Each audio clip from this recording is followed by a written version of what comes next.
We are taking, well, I say taking, me and my mate, mainly my mate, is going to fit the decat on the ST. Hopefully it goes smoothly. Obviously I'm just about to put in the old headlight. We've got the decat in the car along with like a new panel that's going to get painted. It's all going on. As I said the other day, if you're not already following, make sure you do.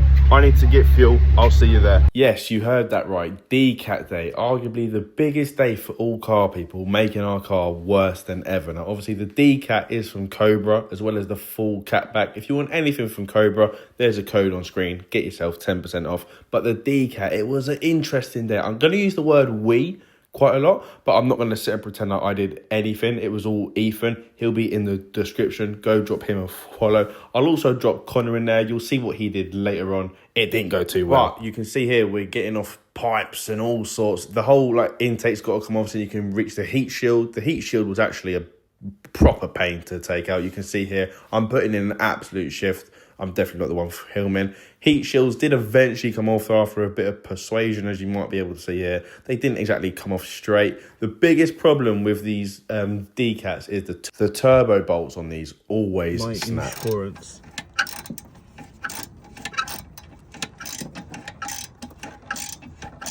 That's fine, no? By the looks of it. It's a great angle, this one. I hope so.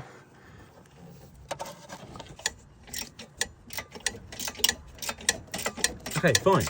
As I said, they always snap. We managed to get them completely loose. I didn't film the third one because I didn't actually know it was happening. Because as I said, I was just so involved with today's work. But after a bit of a squeeze, you bastard thing. The next obstacle was the O2 sensor. Now, do you remember I said about Connor? Well, we called him to help us. I'm sure I could crack them welds and just give you a decat with a stock cat. Turns out he didn't help, so I had to buy a new O2 sensor. But do you remember them bolts which we didn't snap? Well, Connor snapped one. So shout out Connor, go check him out in the description. He came, he danced, he broke stuff, and then he literally just left. I don't know if you should send love or send hate to him, but it got dark, but we finally got the car back together.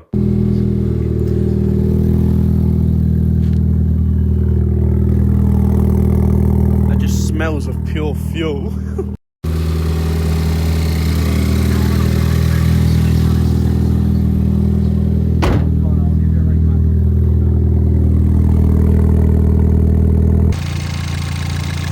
Right, there doesn't appear to be leaks or anything, so that's a positive sign. It smells so good. Obviously, I'll be taking it off when the car goes back on the road. This was just for content purposes. But join me for part 2, where we'll get some sound clips because it does sound sick.